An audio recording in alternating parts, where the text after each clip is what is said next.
Hi, everybody. Welcome to another exciting microcontrollers class. Let me see if we can share the screen on this thing. It's always a challenge to get things started. Share screen and desktop share. Okay, you should be seeing the screen now. Hopefully everybody's able to see it okay. Let me rearrange things a little bit. Okay.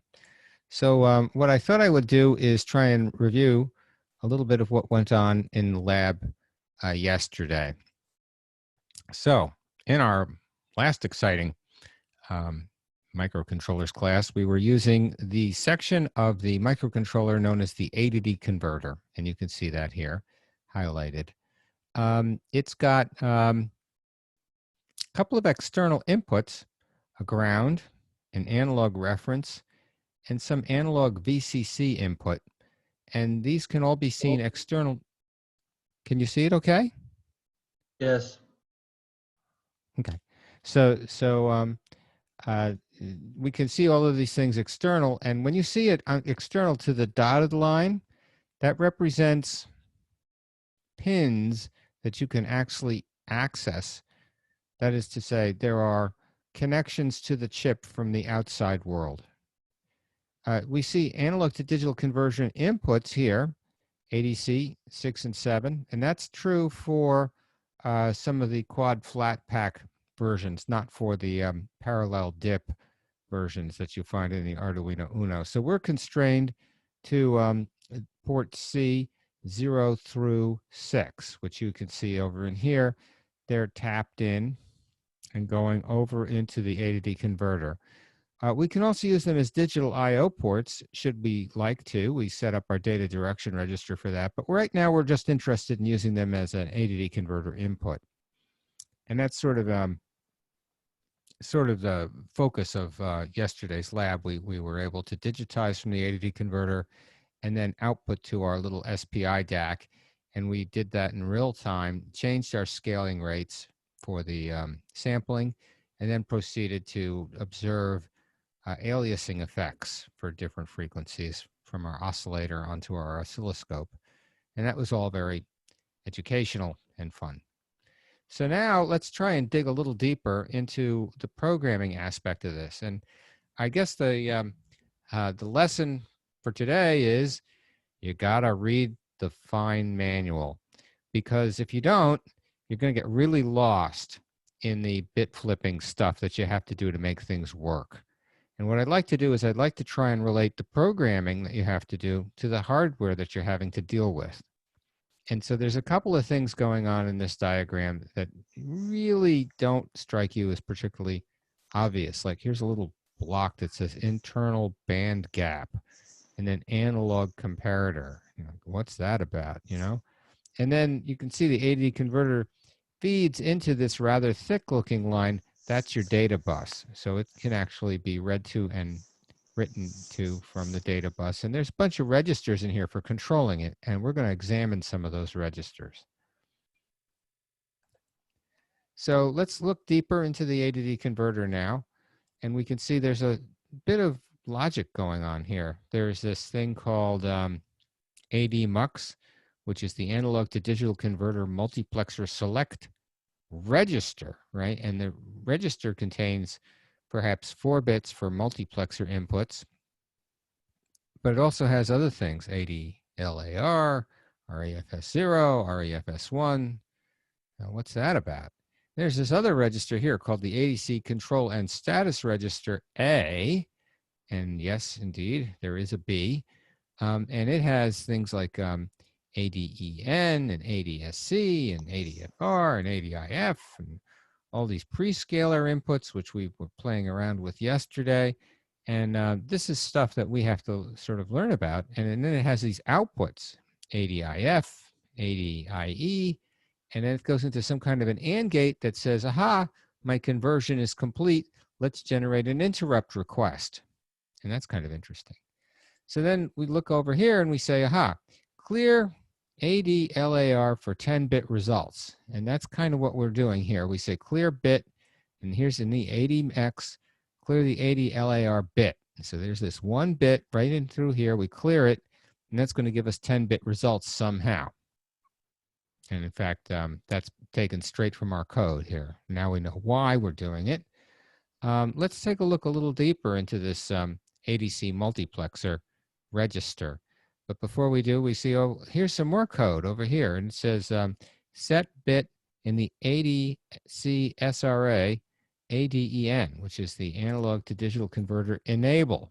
And I guess you have to do that in order to be able to use the darn thing, because if you don't enable it, it just doesn't work. So this is kind of an interesting point. You know, this is, how would you know to do that? Well, got to read the directions. So let's dig a little deeper and see how all of this comes together. So here's a blow up of the analog to digital converter multiplexer register. So keep in mind, that's this thing right over in here. It's highlighted with the yellow. And here are the bits, right? For the 4 bits worth of multiplexer, we go bits 0 through 5. So we're only using the least significant 3 bits for selecting the multiplexer input. And keep in mind, there's only one analog to digital converter here.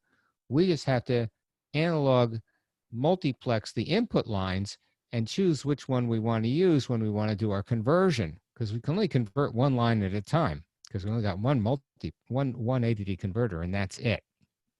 And then there's this thing here, which I snarfed from the data sheet, and it says there are these bits, and the most significant 2 bits of our 80 MUX register, and they say, well, look, if you set it to 0, you use an external analog ref, and the internal ref is turned off.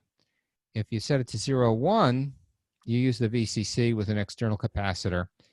And then there's a reserve thing, which we don't use at all, 1, 0. And then 1, 1, there's an internal voltage reference. And so what do I do? Here's my code. I set REF 0, so that makes this a 1. And then I clear REF S1, that makes this a 0. So 0, 1, and you can see what I wrote in here. I wrote VCC REFS in binary 0, 1. So 0, 1 means I'm going to do the VCC as my analog reference. And that's convenient because we always have power, but it's inconvenient in another sense, because if the power grid, if the power supply fluctuates just a little from 5.2 down to 4.8, it's going to throw off the whole ADD converter.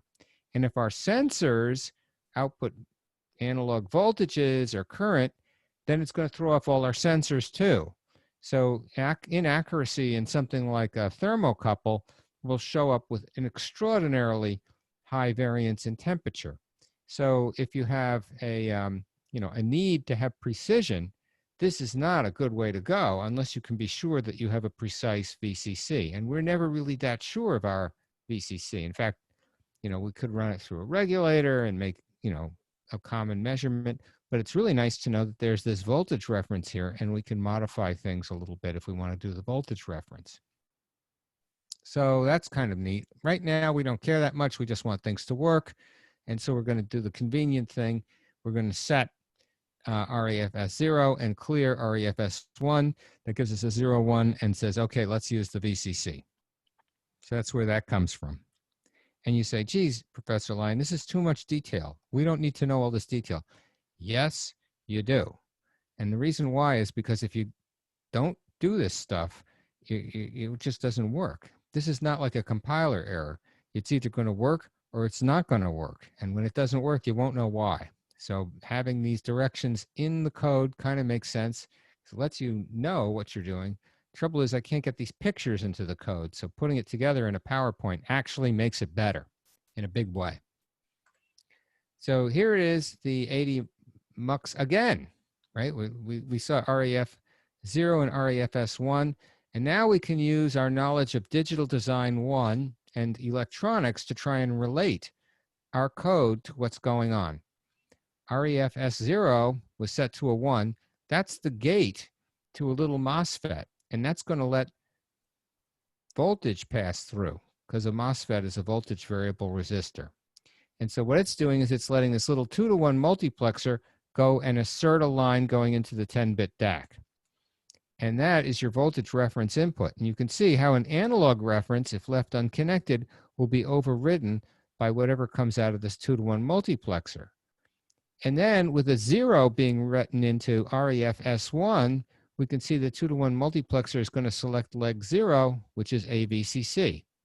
And now you can relate that back to the code, which says we're going to clear REF-S1, that's this leg of the multiplexer, and we're going to set SBI RFS0, that's this little gate input to the FET, the field effect transistor, and that's what allows us to use 0-1 with the external capacitor at REF pin. Now, put a nice external capacitor in there, and that's going to keep the voltage up somewhat. That's why they're asking for an external capacitor, because they figure if there's fluctuations in the line, they shouldn't propagate to the DAC. So if we're not using an external capacitor, and we're not, then it turns out we are in the we don't care, it's good enough for us kind of camp. And that's all right if all you want to do is digitize, you know, an analog signal.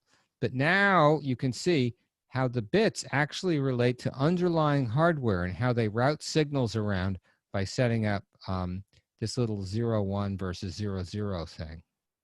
So that's kind of cool, actually. And you can see why 0-0 might give you the analog reference. That turns off this gate, and it gives you a direct outside reference. You see these square pads? That means you can wire to that. There's like a pin on your Arduino Uno. You can actually connect something to this. And that'll give you, if you have a nice stable analog reference, an input to your 10-bit DAC. And that might be cool, especially if you said to me, well, I know that my input is going to range from -1 to +1 volts. Therefore, I want an analog reference that's consistent with that, and I'm going to let the DAC float and digitize something coming right out of my guitar preamp or something like this. So then you could say, aha, I'm going to set my analog reference the way I want it.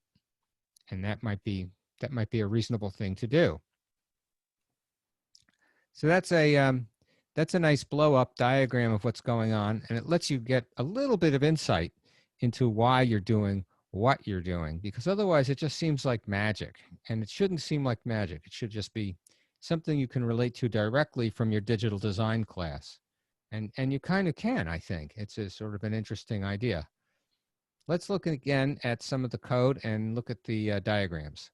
So here's this multiplexer register, ADMUX. And it says here there's an ADLAR bit, just one bit in this multiplexer register. So it's not really about multiplexing so much as it is about control. And so that means it's going to do some sort of right adjusted for 10-bit results or left adjusted for 8-bit results. And then you get your results. These will be the 8-bit register. And if you want the 10 bits, you'll need both these registers, which are read into a variable called ADC. And so what you do, this is what we've been doing, is we want to go and clear the ADLAR to right adjust 10 bits. And so the most significant 2 bits are going to be in an ADCH, and the least significant 8 bits will be in ADCL, and we'll get the whole 10 bits in a variable called ADC. And so what we do in here is we say clear the ADLAR, which means clear this bit, bit 5, and then we're going to get our 10-bit results. That's what we want, the nice high dynamic range results. We can go faster if we only want 8-bit results, but we're going to get 10-bit results. And so that's fine. And that's where that comes from, ADLAR. So if we go back and we take a look and you say, well, where is this ADLAR? I don't see it. Let's take a look at the next line. It should be in there somewhere, I think. Oops. Sorry about that. ADLAR. I am not seeing that. But it should be part of, oh, there it is. ADLAR goes into the conversion logic. So that's coming right out of the AD multiplexer. So there's bits, I think these are bits 7, 6, 5, 4, 3, 2, 1. I think we're skipping a bit. There's one bit that's not used. Yep, there it is. Bit 4 is reserved for future use, they say. I don't know if they're ever going to use it, but there it is. So that's where ADLAR comes in to play. And then there's this other thing, the multiplexers. Well, we're just going to either have it set all zeros, or we're going to put a 1 in for the least significant bit. So if we're in the middle of sampling ADC1, then what we're going to do is we're going to go and set mux 0. Otherwise, we're going to clear mux 0. So if we're alternating between mux 0 and mux 1, we alternate between setting and clearing. There's another way to do this. If you said, oh, well, I'm going to have, perhaps 5 or 7 different multiplexer lines, I could clear the least significant 4 bits by ANDing with 4 bits that are 0 in the least significant nibble, and then ANDing with 4 bits that are 1 in the most significant nibble. That's 0x f0.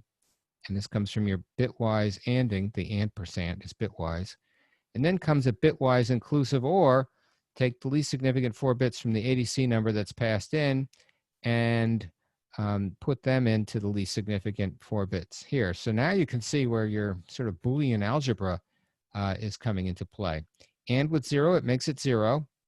Or with the ADC number, and it's going to set the least significant bits. And so that's kind of cool. As long as you want to do something like that, this might be a reasonable line of code. But if you're only alternating between 2 ADD converters in 2 multiplexer settings, this is actually a more efficient way to go by at least a clock cycle or something like this, maybe 2. So then, and to that point, I should mention to you, when you read the data sheet on this, it says if you have a 20 megahertz clock on your Mega 328P, you have 20 MIPS, 20 million instructions per second. When you have a 16 megahertz clock like we do, you have 16 million instructions per second. So our clock rate directly links to our architecture, which is a single instruction, single data, or SysD type architecture. So if you make this chip faster, it's going to go faster. There's not multi-cores. There's nothing fancy going on. In fact, it's an 8-bit toaster controller. So here's another little flag for you called ADATE. I had to look this up because I keep forgetting what it stands for. That's the Analog to Digital Converter Auto Trigger Enable, ATE. I mean, this is like worse than NASA. Right, NASA has like SRB for solid rocket boosters. Here's ATE for Auto Trigger Enable. And so the ADATE has to be set. You say, well, why is that? And you can say, well, because look at this AND gate. If ADATE is set, then the one leg of the AND gate is now enabled. And here's a little bit of code that says SBI ADATE, and that's going to set the ADATE for that leg of the AND gate. Just pretty cool, pretty cool. So now you've got automatic triggering enabled. That's nice. That's going to start the count from 0 on the prescaler in order to make everything consistent. And then it's going to detect a rising edge coming out of this analog multiplexer here. And this is the ADTS. Oh my God, what are these guys thinking? And so the DTS is a trigger select. That's the analog to digital converter trigger select. And if you do something like set it to 0, set the 3 bits, the 3 least significant bits in the register to 0, then it's going to take this multiplexer and get the first input, which is called, wait for it, ADIF. I was like, oh man. And here's another one to know. That's the ADC interrupt flag. So when this thing is done converting, it's going to create a rising edge on the interrupt flag. It's going to get ANDed with the auto trigger enable bit, and then that's going to start your conversion, which is cool. There's another thing here called ADSC, which is ORed with all of that, and you can start the conversion manually just by asserting the ADSC for start conversion line, and that'll get your conversion to start as well. So over in here where I said, look, ADC SRB, that's the analog to digital converter, I think it's called status register. is set equal to 0. So the least significant bits include ADTS 0 through 2. That gives us the ADIF input, which is the interrupt flag, so that when this thing is done doing its conversion, we should be able to get the conversion logic provided A date, which I've set, is set to true, and then we'll get conversion logic to start converting for us. So that's where we get some of that code there. It's not obvious, right? I mean, you read it, you look at the diagram, it becomes a little bit more clear, but you really have to think about this stuff. And so here comes the ADC SRB. Status register B. That's it, status register. I always forget. So there's a status register A and a status register B for the ADC. And here are the data selects, and you can choose any one 0 through 3. And then there's this little chart in here which says, look, you can make it free running mode. That's what mode, which I set to 0. So that's where you get is free running. You can use an analog comparator, which is really good if you're trying to like build an oscilloscope out of your arduino, because the analog comparator can check something on like the rising edge of something or other and then trigger. So this could be like a variable trigger input, which you use on your little oscilloscope. And you could have the Arduino act as an oscilloscope.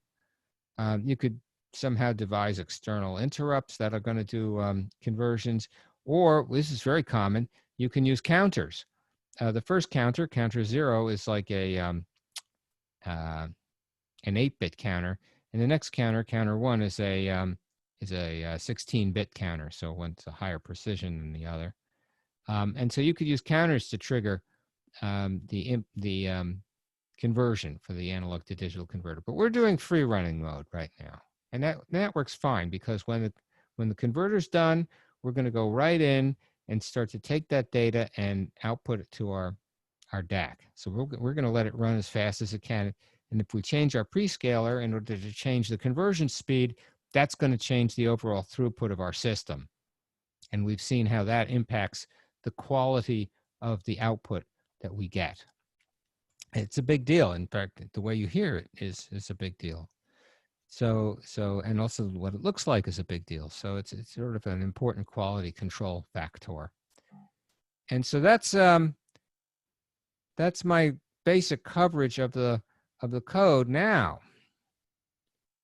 when you look at the code, it becomes way more clear what's going on, right? Because now when you say, if we're sampling ADC1, we're going to set mux bit 1 to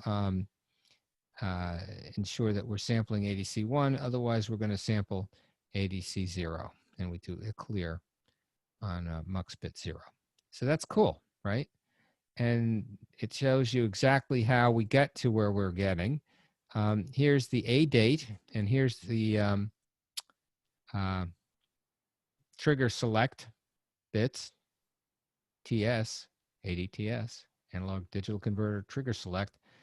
And so we can see why these things are set or how they're set. And in fact, if we go to the head of our code, we can see the ADC SRB is being set to 0 because we want the auto trigger select to be ADIF to show when we're finished with the conversion. So that's kind of cool. Here's the ref 0, 1 and 0, and you can see where we put in a 0, 1 for REFS 1 and REFS 0. That sets our reference voltage to VCC. Here's our bit 5 ADLAR, and what that's doing is it's going to clear the ADLAR bit in order to give us a 10-bit result from our AD converter. That means we'll be able to grab a variable called ADC every time we're interrupted. We go in over in here, and we can see we've got to enable the ADD converter. So we go to the control register, and then we enable ADD converter input. Otherwise, we can't do anything. And then we take a look at this prescaler. And someone said to me in the class, he said, oh, but look, it runs faster if we give it like, I don't know, a 2 megahertz clock for the ADD converter. And I'm like, yeah, sure, it runs faster, but if you read the directions, what it says is Frequencies up to 1 megahertz do not reduce the ADC resolution significantly, but operating the ADC with frequencies greater than 1 megahertz is not characterized. I can't tell you how many YouTube videos I saw where people were using 2 megahertz inputs into their ADD converters without mentioning the fact that they have no idea what the resolution is. I mean, it's supposed to be 10 bits. As far as I know, it could be down to 9 bits, 8 bits, 6 bits. Take your pick. Who knows? And not characterized means they don't really care what you do if you want to do that. It's not going to blow anything up, but don't expect it to give you a full 10 bits worth of accuracy. So this is a kind of an interesting point. People kind of ignore the data sheets on this, and it's a little bit maddening. I'm like, why wouldn't they read that? And maybe because they don't read the data sheets, huh? So then it says for optimum performance, ADC clock should not exceed 200 kilohertz. You know, and I'm thinking to myself, 200 kilohertz, that's like nothing. That means I'm going to be down in the, I don't know, 9.6 kilohertz sample rate, because that's 125 kilohertz. Next one up is 250 kilohertz. So that doesn't really float my boat, because if I'm sampling at 9.6 kilohertz across two different ADD converters, I'm really down to a total sample rate for each converter of perhaps 4.8 kilohertz. And that means my maximum clock frequency, my maximum input frequency, according to Nyquist, is going to be half of that, which would be 2.4 kilohertz. And I really want audio to go up above 2.4 kilohertz. So if you're trying to sample from more than one ADD converter and you're splitting the operating rates in this way, you really can't settle for 200 kilohertz. I don't feel it's going to, you don't get good results. I've heard it. It sounds terrible. So, you know, going to a megahertz, that's fine. If you go to a megahertz, then you've got 76.8. If you want to split it in two, you'll have 35 kilohertz. That gives you Nyquist, which will probably bring you up to about 16K, which is fine. 16K sample rates, 16K of fundamental frequency into a 35K sample rate. That's fine. So here I am doing a divide by 16. And so I'm dividing the system clock by 16. And so what that means to me is I'm going to have a conversion clock for the ADD converter of perhaps 1 megahertz, which is exactly the kind of thing I'm looking for, because that means I've got my 76.8 kilohertz divided amongst the two ADD converters. So that's actually pretty good for me. And it shows you the trade-off, right? Because if you wanted to go to, let's say, 4 ADD converters, you'd have to take that 76 kilohertz and divide it by 4, because they'd each get the same rate of sampling. So that's a trade-off. Here's the interrupt enable. That's part of that input to the AND gate that enables interrupts to occur. And then we have this other thing, which is, I forget what it's called now. Oh, the trigger enable. And then I do my sample ADC is true, sample 1 is true. That's my flag that does alternation. And then I go through my start conversion. And at the end of start conversion, where we select the 80 mux, we assert the 80 SE, or start conversion line, and that lets us begin our next conversion. So that's cool. And then you get interrupts, and they take an ADC vector on input. And now if we're sampling ADC1, we grab the ADC1 and we want to start conversion on 0. And when we write it out, we know we've got a 10-bit ADD conversion, but we've got a 12-bit DAC. So I take the 10 bits and I shift it over 2 bits, because I want to use the full 12 bits when I write out to the DAC and get the full volume. And then if I'm grabbing ADC 0, I just grab that and put it into a variable which I can use for processing later, such as modifying the volume if I like. and then I go through and start conversion on the next leg. Next time this thing's going to start, it'll be after I do the ADSC assertion. And now I'm alternating between sampling ADC1 and sampling ADC0. So there's my little flag, and that's a bang sample ADC1. And that's the code.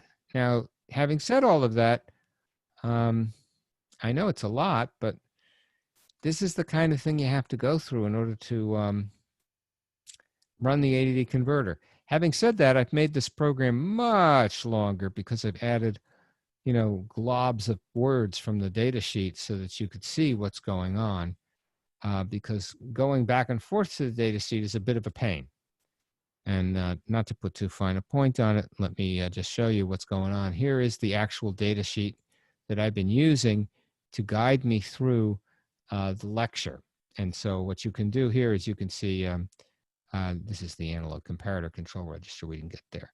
But here's the ADC SRB, analog to digital converter control and status register B. And here is the ADTS lines, which are going to do the selector for the input. And so that's where you get that stuff. If you really want to learn how to use a chip and learn how to program it properly, you got to read the data sheet. And here's some interesting stuff about, this is detail about the band gap reference that they have. And these little guys in here are analog switches that lets you take a band gap reference and use that relative to an analog input and do a comparator. And there's all kinds of interesting stuff we can do to talk about analog comparators and how that can be used to trigger our ADD converter input. So that's the data sheet. It's, there for you to read. It's a lot, really. I mean, this whole data sheet is 662 pages long, and that's for one chip, right? So that's, how can I say it? That's a lot. I don't know how else to say it. If you wanted to, you could find stuff in here, like you could look up AD mux, and you could probably find that in several places. Here's your here's the AD mux in the ADD converter diagram.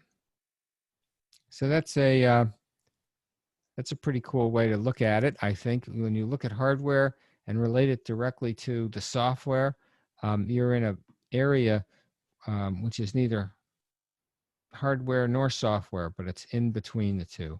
And this is kind of where you would find like real product development. You want to write a driver for a new chip, this is the way to do it. You want to build a new device for a biomedical application, this is the way to do it. You don't just have these things fall out of the sky. You've got to like read the data sheets and figure out how to get things to work. And that's the secret to unlocking value for these sorts of devices.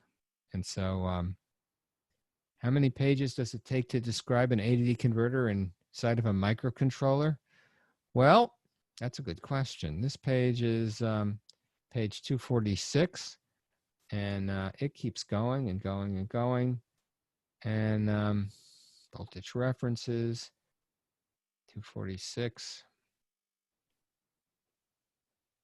And he's got temperature compensations, comparators, and all these other interesting things. Let's keep going. 246, he's not done yet. Yeah, now he's done. So 261. So a little less than 20 pages, perhaps 15 pages to read, but it's dense. And that's the upshot of all of that. So are there any questions about the ADD conversion process? I just thought that was a nice way to go here for ADD conversion. I hope you liked my little presentation there, and hope you found yesterday's lab educational. So now let's move on to other things, unless you have some questions. We have a homework due today. This is homework number 6. And I think we did a little detailed review of homework number 6 last time. Let's take a look at homework 6, shall we, just to make sure everybody's on the same page with that.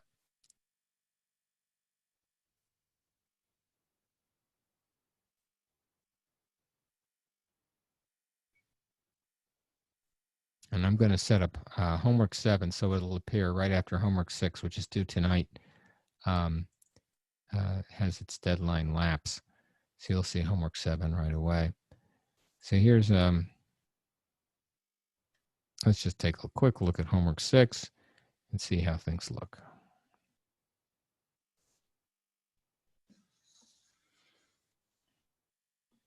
I'll just hit continue.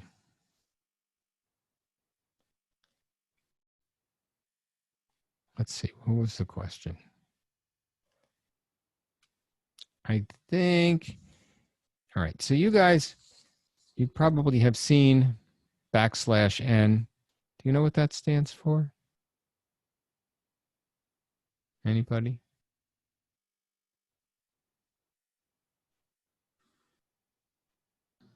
You mean left division? That's a new line. Well, it says new line right there, but it's also known as form feed.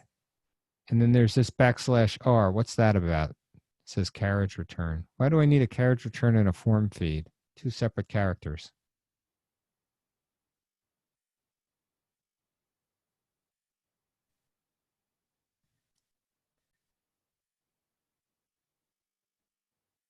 Any ideas on that? One sec. So what happens is, I don't know if you've ever seen one of these things. I can do that here. ASR 33. Just take a look. There it is. I used to use this one when I was your age. This is an electromechanical device, and I don't know if you can see it, but in here, there's a little area called the platen, and then there's this carriage. See, the carriage has got like a little type ball on it, and what it does is it advances the platen to get to the next line, and then the carriage goes all the way to the beginning. So advancing the platen, that's a line feed.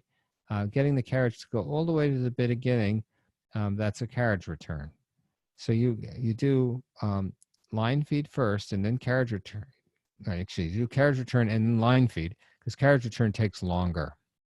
These things would print at 10 characters per second, but they had the added advantage of also being able to punch out paper tape, which would be good for long-term storage. I still have some paper tape in my garage somewhere. These were all the rage because you could do things like you could send a telex, send a telegram using these devices. And there's a little reader down in here. You can see it's reading the paper tape. And as it reads the paper tape, it can print things out and also input it into the computer. It didn't use RS-232, the serial port. Instead, it used what's known as a 20 milliamp current loop. But you could get converters that would go from 20 milliamps to RS-232. I happen to have one. This one's particularly cool because it's got a little rotary dial phone in it. So you can do dial-up work if you need to get in remotely to a system. So this is really collector stuff. You don't see too many of these floating around anymore. So that's why you have carriage return and line feed, in case you were wondering. But they've made it into modern usage. Moreover, when you go to the Arduino monitor, and this is really maddening because it's still with us, right? The Arduino monitor, when you input something like here, and you hit send, you can set it with a carriage return and the line feed, or just a carriage return, or just the line feed, or no new line ending at all.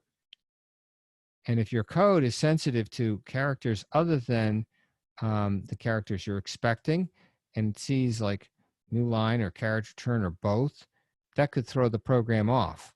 So when you look at the monitor, it's actually quite important that you take into account the fact that somebody could be turning in a new line or a carriage return or both, or you should specify that no new line endings are needed or should be wanted. And then when you go to get characters from the system, things will work properly. Otherwise, it'll be all messed up. So that's a sort of an interesting thing.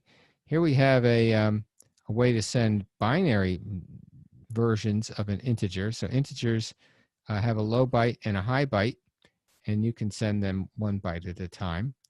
Or you can send the ASCII version with a carriage return. That carriage return is going to take up valuable overhead in transmitting the value. So does that make things more efficient when we send binary instead of sending ASCII with the carriage return? I guess we covered this already, didn't we?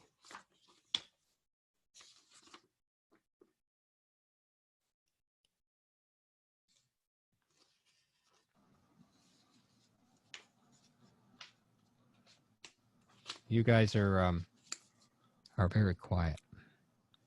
Didn't we cover this last time in our last exciting microcontrollers class? Tell you what, I'll just We may have, I'm not sure.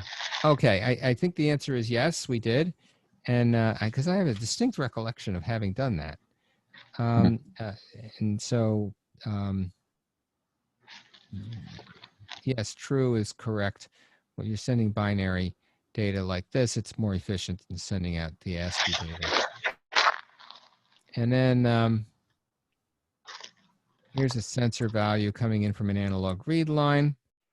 The interrupt-driven stuff that we've done is way faster, right? I mean, we've seen that. We've taken the prescaler, we cranked it up to a megahertz, we got 76 kilohertz sampling.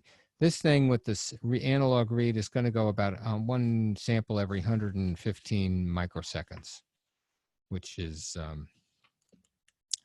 I don't know how slow that is. Let's see. What's 1 million over 115? It's divided by 115. I'm doing it now. It's about 8 kilohertz, 8.6 kilohertz sampling. So it's, call it 9 kilohertz. It's bad news.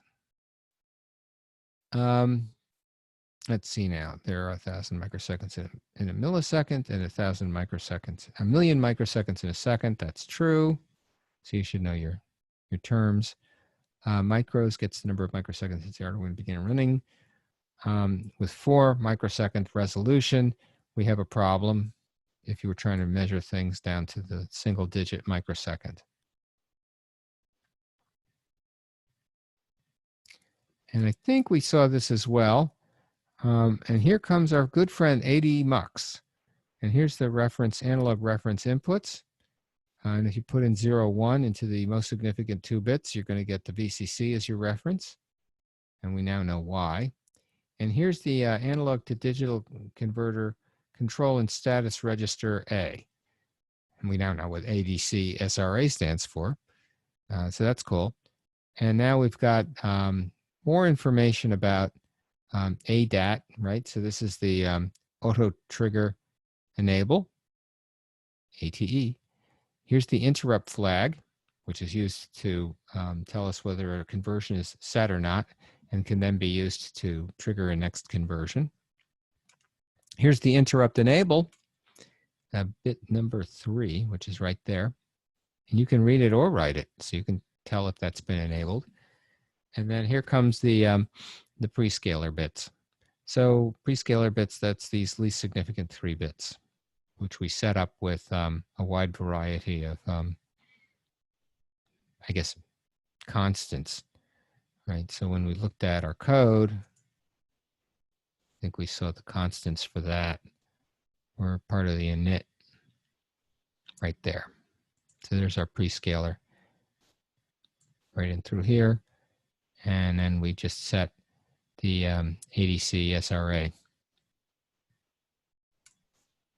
So that's dividing the system clock. And here's some nice examples of how you can compute what the period is for an ADC clock. But an 8 microsecond ADC clock is not the same thing as having an 8 microsecond sample time, right? Because we're actually inputting into a counter which is counting up to and down from the input signal until the DAC settles. So ADC clock frequency is 125 kilohertz, and we get that with the prescaler of 128. And you can even see the various frequencies. These are all done in tenths of a megahertz. So that's 0.125 megahertz or 125 kilohertz. So then here's question 7. And we can see, here's our good friends, the prescalers. We don't have all of them, but we have most. In fact, this is the maximum one you're supposed to use. That gives you a megahertz clock. And let's see what else we got in here.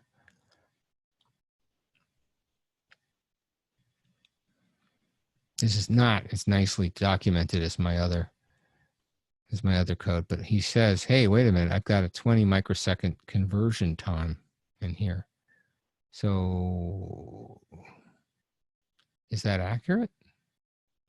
And the answer is, well, plus or minus 4 microseconds. So there's a problem. And then here's what we're doing here. We're doing start micros and then stop micros, and we're just storing the microseconds. And then we print out the conversion times. And so we get conversion times here are 4, 8, 4. It's not consistent, but micros is not that accurate. So that's true. And we know that now because micros are plus or minus 4 microseconds when we do the measurement. So here comes question 8. Is this review helping you guys? Shall we keep going? Yes. Oh, yes. Okay. Yeah. Good. Yeah. So then here's an analog read. This is not using the interrupt service routine like we were doing. But what he does do is he sets the prescaler up. And now he's got, 360 microseconds. How fast is that? That doesn't sound fast. Let's see. If I take 1,000,000, I'm using my little calculator here, and divide through by 360, because I'm too lazy to do this myself, it says I'm going at 2.7 kilohertz. So this is dead slow. Dead slow. And so why is it so slow, actually? That does seem slow, doesn't it?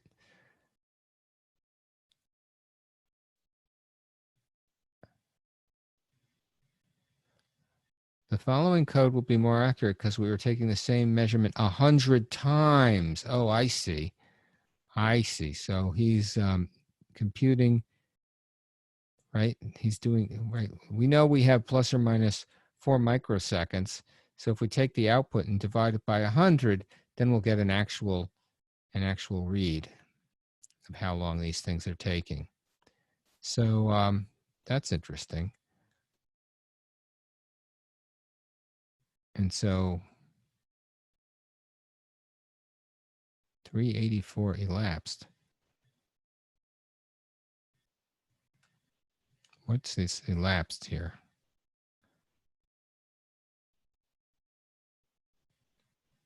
I'm not quite understanding why this values analog read.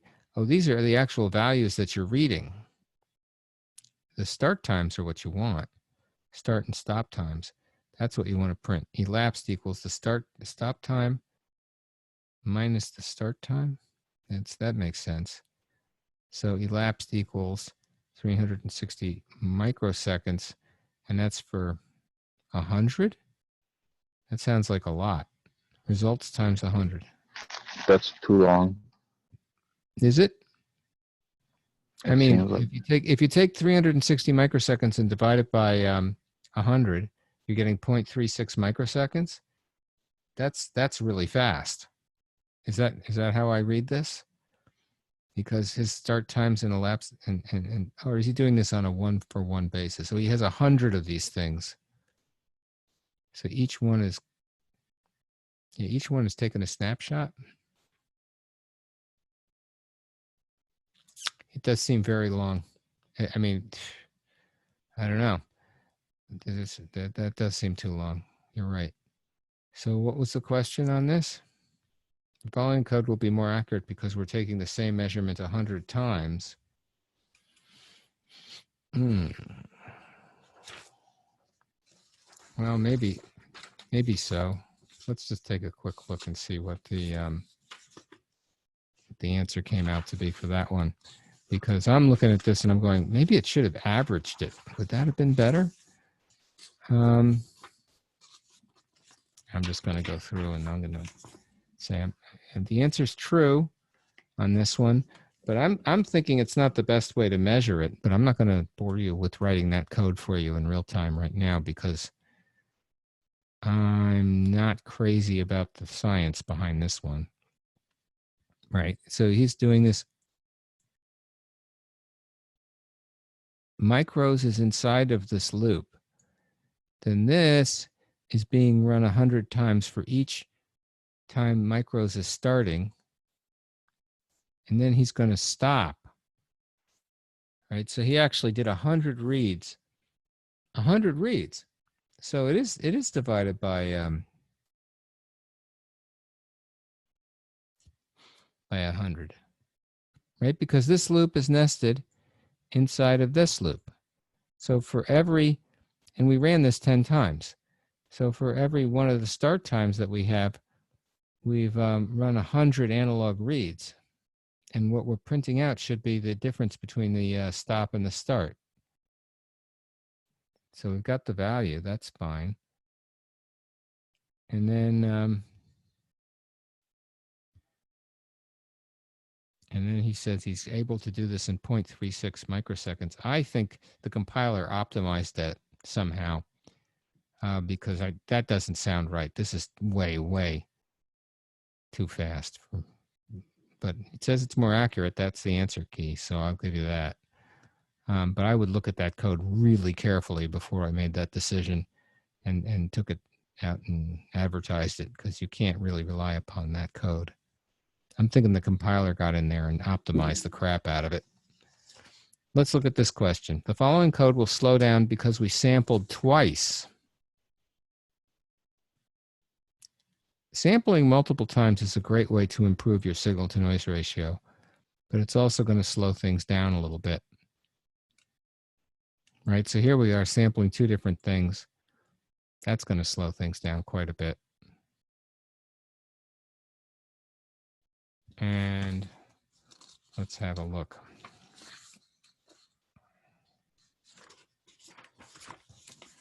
Yeah, that's true. Let's look at another one. The only way to encode text is ASCII. For example, the ASCII character for an exclamation point is number 33. Int this byte equals 33. Well, that may be true. This part is true. What about this part? That is not true. Yeah, that's not true. We already know as Java programmers, you can use Unicode. And in fact, if you're an IBM programmer, you can use EBCDIC, which is the extended binary coded decimal interchange code. And so there's more than one way to encode a character. It doesn't have to be ASCII. ASCII is kind of, I don't know, old. It's an old code. How old is ASCII? I have no idea, but it's old. I mean, if you wanted to, I suppose you could ask the Google, how old is ASCII? Yeah, see, okay, there must be a wiki on it, right? When did ASCII start? It must have been in the 60s, huh? Or before, maybe. Yeah, 68 is the standard. So it's a pretty old standard, I guess. It's an ASCII standard, and they give you the codes right over in here. And so if you wanted to, you could go in here and you could say, yeah, here's the ASCII exclamation point, and it's hexadecimal 1, 2, which is, I think that's what it should be. Isn't that right? 1,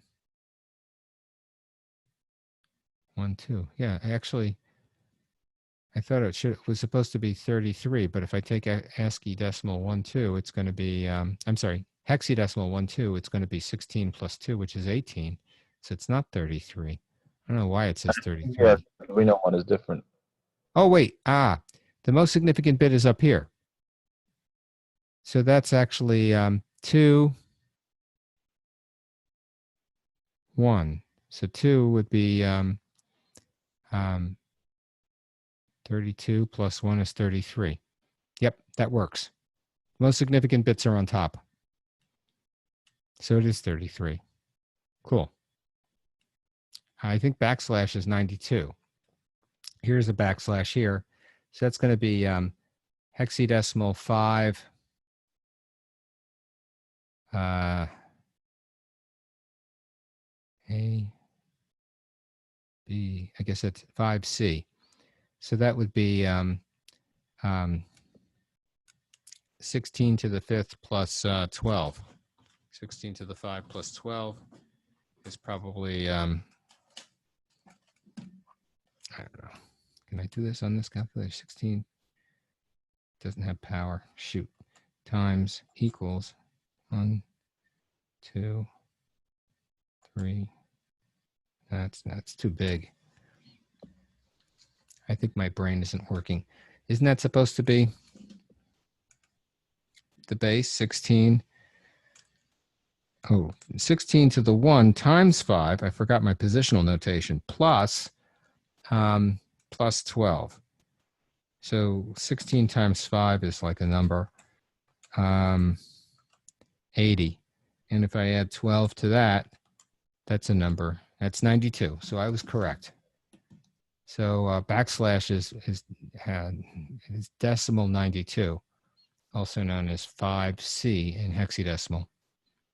This is what I get for converting from hexadecimal to decimal in my head. You know, I get screwed up. Sorry about that. But it does work. So you can use your ASCII codes to do the conversions. Fancy. To write a byte in binary, you use serial write this byte. Serial write this byte. So that's good to know. Is that true, do you think?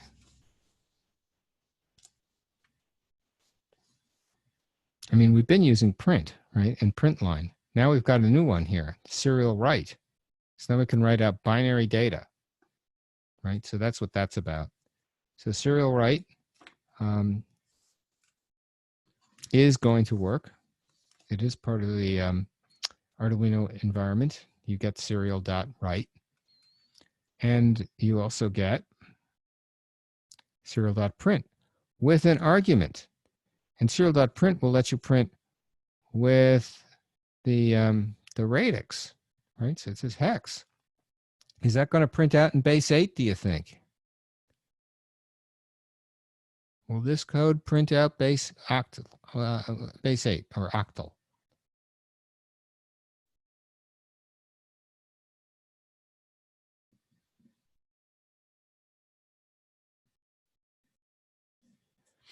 I'm not just going to give you all the answers. You're going to have to participate a little bit, please. I mean, can't you use serial print also with text? Sure. So I mean, if you had some question, and you wanted to you know, do some sort of an example, you could probably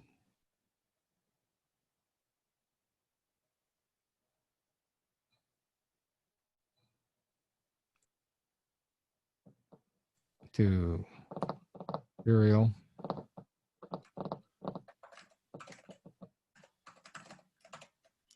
and you were asking, I think, before about 33, and you want to do it in hex. And I guess you could put in a print line. And you might want to do a serial begin over in here. Yeah.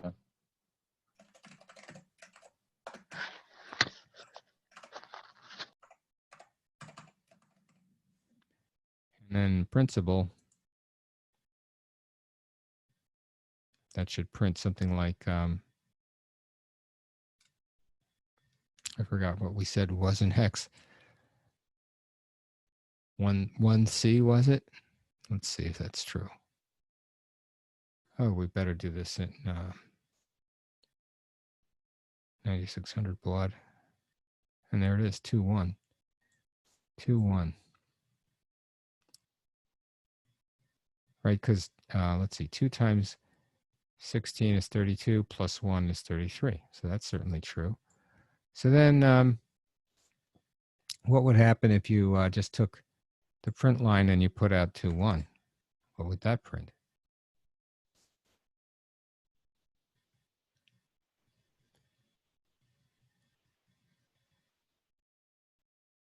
Prints 2-1. What if you wanted the character?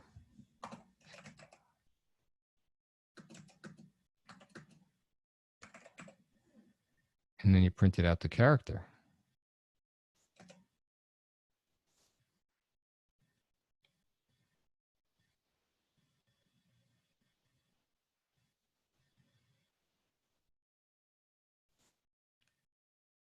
Let's stop the auto scroll. I don't see anything in here. What if you did 92? That should work, right?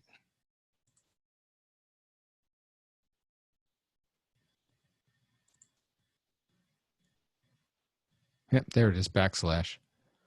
So backslash is ASCII code 92. So that kind of works out. In fact, you can probably convert an arbitrary character like exclamation point into an actual number if you wanted. And that would give you, let's say, an integer. Now when you print the integer, you should be able to print out the number.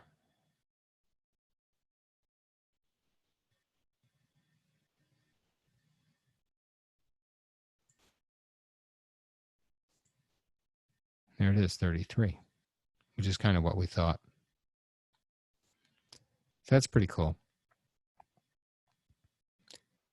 Let's look at the next one. Oh, here it is, an octal. Oh, goody. So now we can kind of do radix conversion on our Arduinos. Does it print a binary string?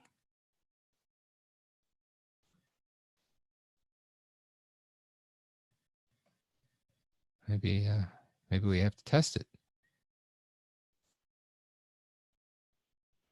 So let's print it out in octal now. Somebody's writing on my my blackboard here. It's all right.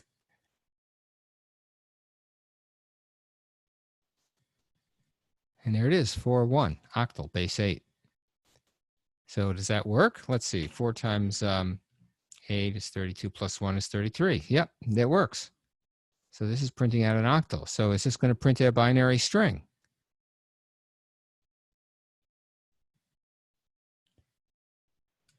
Well, we just got through showing how it prints out an octal. So the answer is no, it's not binary. It's base 8. So that's pretty cool. You guys got to participate here. Otherwise, you're going to make me feel bad about teaching or something. We'll give up and go to industry. So here it is in binary. Oh, boy. Let's try it in binary. I don't even know what that's going to be in binary. Oh, yes, I do. 4-1, it's going to be 1 0 0 0 0 0 0 1. Let's just see what happens.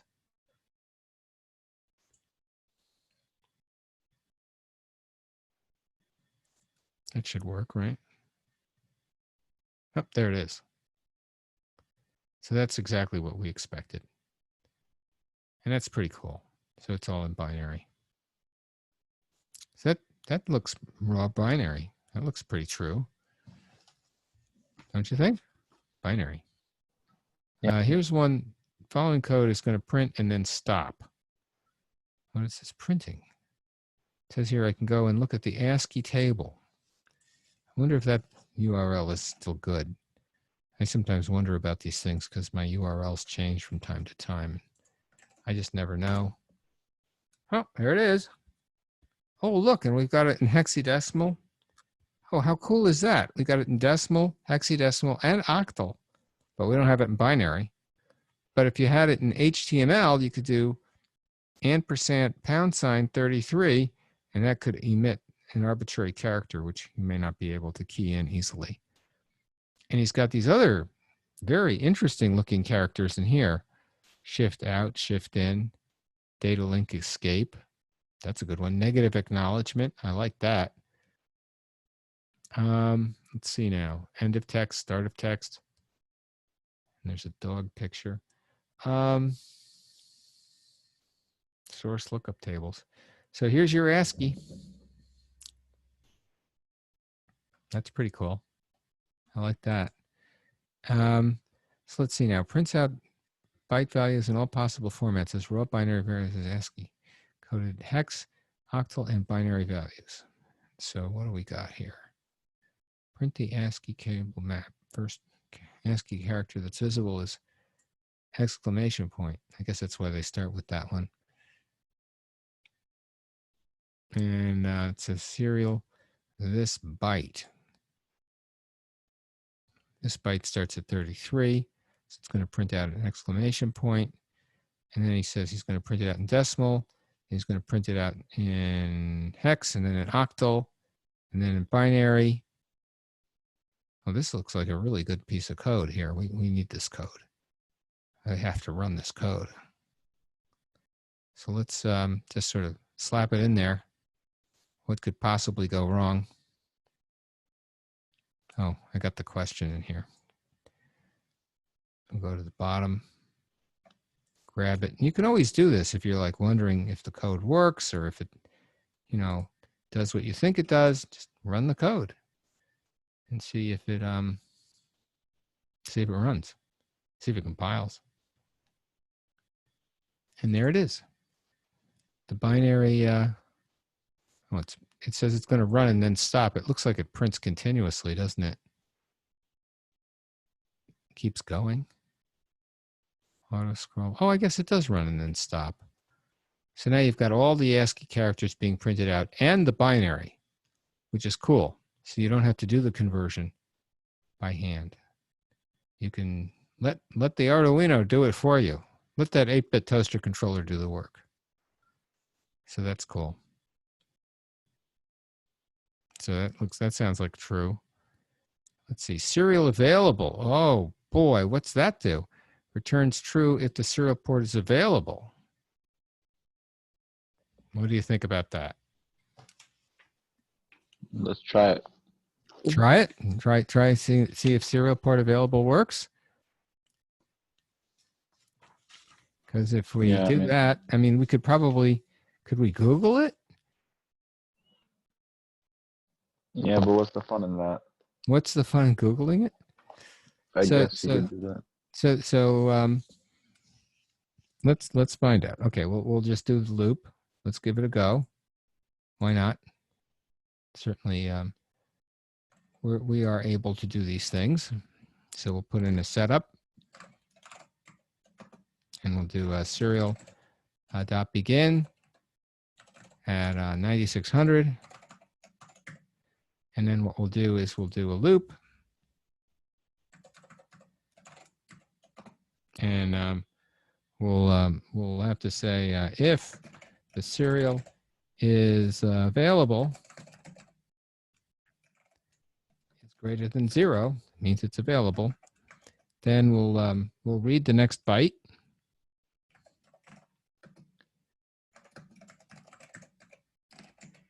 And then we can print out the byte and decimal, maybe. And that'll print the decimal version of the byte. And it'll just keep going. So you might, wait, do you need to name the byte? Oh, yeah. Good idea.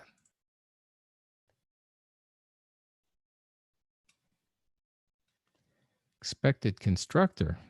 Oh, you have to declare this as void. Right? Got to do that. You got to do that for setup as well. Void. It has to return void. Stupid error. Done uploading. What could possibly go wrong? Ooh. A. And let's do, let's see, what was it going to be? Exclamation point. And you can see what he's doing here. He says 33, 13, and 10. Why? Because he's giving me carriage return and line feed. And sorry, line feed and carriage return. So let's do just the carriage return. That should be like a 10, right? And so here it is, 33 and 13. Now let's do no new line ending. Now you can see the exclamation point just makes a 33. So now A, B, whoops, A, B, C, D, E, F, G, H, I, J, K, L, M, N, O, P, Q, R, S, T, U, V, W, X, Y, Z. And now you can see that the letters are arranged in order. Isn't that cool?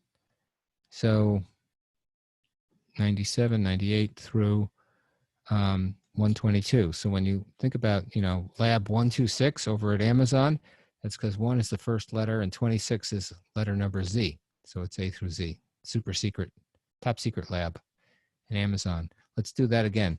Only this time we'll do A, B, C, D, E, F, G, H, I, J, K, L, M, N, O, P, Q, R, S, T, U.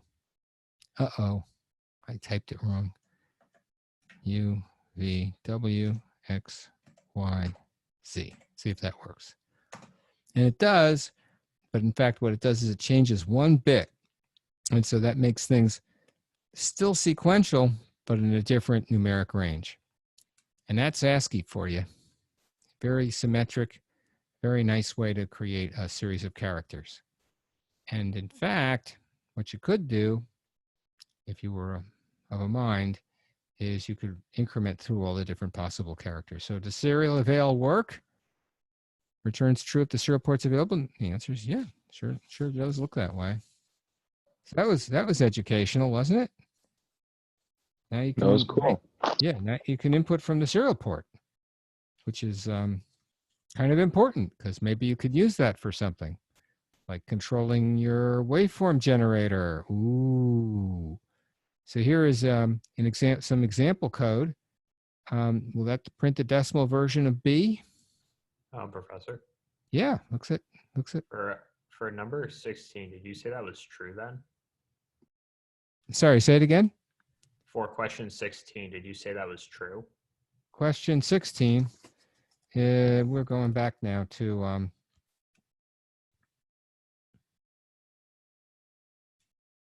serial available returns true if the serial port is available. Available returns the number of bytes available. That's what it really does. That's the number of bytes. So if the number of bytes available when you type in the enter is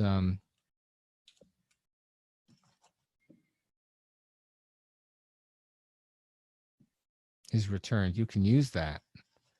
So it can actually read, if the number of bytes available is greater than 0, you can read the byte 1 byte at a time with a serial.read.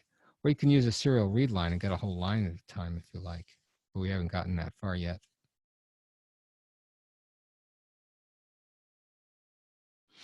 So then let's see, where were we? Question 18, I think. We just did 16 or 17, I think. And then question 18 says, if there's any serial data, read it. Look for the next. Oh, here's something new. Serial.parseInt. Serial.parseInt. What does that do? ParseInt. So instead of serial.read, we're going to do serial.parseInt. And then what we're going to do is we're just going to print out the integer. Let's see if that works. ParseInt. Uploading. Okay, that's 1, 2, 3. Enter. 1, 2, 3. It worked.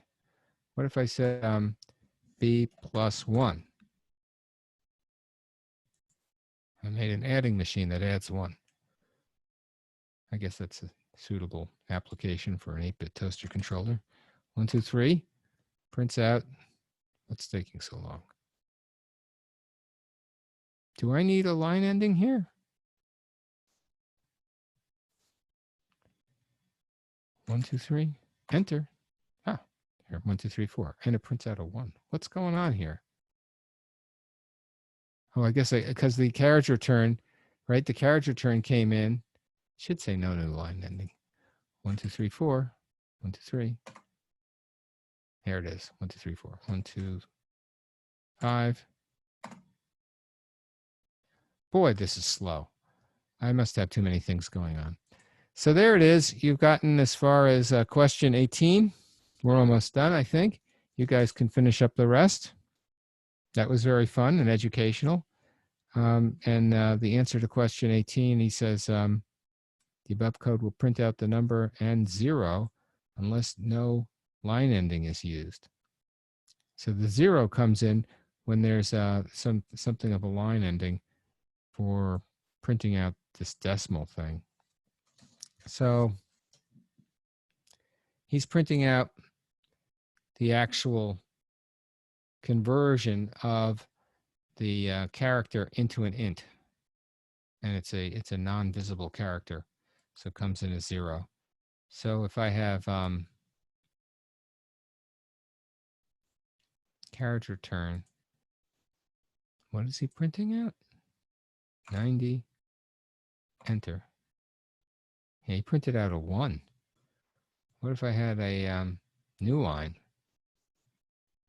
90, enter. Still printed out a 1. So it's not printing out a 0.